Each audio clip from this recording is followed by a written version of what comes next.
partie 2 de la story time où j'ai découvert que ma copine c'était ma plus grosse ops en secret. Donc là on est en seconde, comme je l'ai dit j'étais dans une classe où je connaissais personne, genre je connaissais que 4 personnes et j'aimais pas trop ma classe donc j'étais grave déçue. Comparé à elle qui était tombée dans une classe avec énormément d'ambiance, genre tous les gens elle me disaient ouais dans ma classe il y a plein de garçons, ils mettent de l'ambiance et tout ça, genre on a compris, elle me le disait tous les jours alors que moi je disais ouais bah moi j'aime pas ma classe quoi.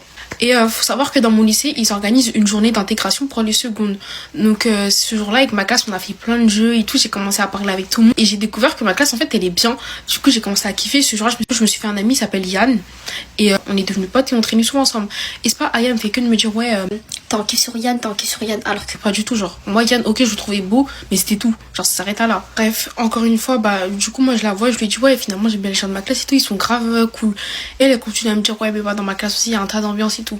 Donc là, je lui dis, ouais, je me suis fait des copines. Et je lui montre, elle me fait, non, mais ces filles-là, je les sens pas et tout, traîne pas avec elles. Que moi, je lui ai rien demandé. Et c'est pas, je vois quoi, quand elle croise ces filles-là dans les couloirs, elle les salue, elle leur fait des câlins et tout. Alors qu'il y a 2 minutes, elle me disait, ouais, non, mais je les sens pas. Elle faisait comme au collège, quoi, elle a pas évolué.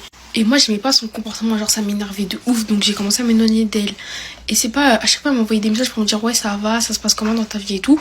Sauf que moi, je voulais pas répondre parce que c'est ma vie privée. Et elle, à chaque fois, je lui dis un truc, elle essaye de faire en sorte que ce soit encore pire. Donc je lui parlais jamais de mes problèmes personnels parce que j'ai l'impression qu'elle était grave contente quand il m'arrivait une dinguerie. Donc voilà. Ou sinon, les jours où je m'ouvrais à elle, elle répondait avec des emojis. Des emojis. Alors, bref, ensuite, quelques temps avant les vacances de la Toussaint, j'ai commencé à tomber en kiff sur un garçon de sa classe. Et du coup, on a commencé à parler. Genre, sauf qu'elle, elle est devenue tellement jalouse que j'ai cru qu'elle allait en mourir carrément.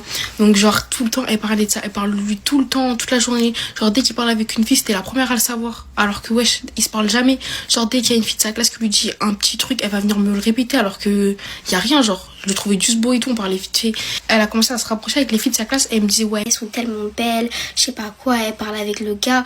Genre, à chaque fois qu'elle voulait que vanter les filles de sa classe en mode, ouais, inquiète-toi, genre, dans ma classe, il y a des bombes, quoi. Carrément, elle me disait, ouais, ces filles, elles sont plus belles que toi, genre, ton crush, il est ça sur Snap et tout. Mais je lui ai rien demandé, quoi. Le jour où il m'a ajouté sur Snap, elle commençait à devenir folle, genre.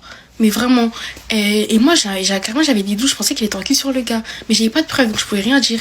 Et quand je venais la voir et tout pendant les récré, elle fait, non, mais en fait, elle criait dans les couloirs. Ouais, tu vas me voir juste pour voir lui et tout. Genre, en mode, elle me faisait passer pour une BDH. Elle me disait, ouais, tu t'en fous de moi, tu viens juste pour voir le gars et tout, vu qu'ils sont dans la même classe, alors que pas du tout. Et moi, genre, ça m'a grave énervé quand elle a dit ça. Parce qu'à chaque fois que lui et moi on se parlait, elle était même pas là. Genre, toutes les fois où je lui ai parlé, elle était pas au courant parce que je lui disais pas.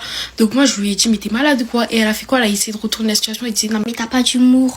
On rigolait, je sais pas quoi, je sais pas quoi. Elle rigolait pas, hein. Du coup, moi, j'ai fait quoi? J'arrive de parler avec le gars parce que je voulais pas que ça impacte sur mes amitiés. Genre, je me suis dit, non, c'est bon, on arrête. Et quand je lui ai dit ça, elle était tellement contente. Limite, c'était le plus beau jour de sa vie. Et après, quelques semaines après, elle m'a envoyé un message. Elle disait, ouais, on va arrêter de se parler parce que j'ai appris que tu parlais dans mon dos et tout ça.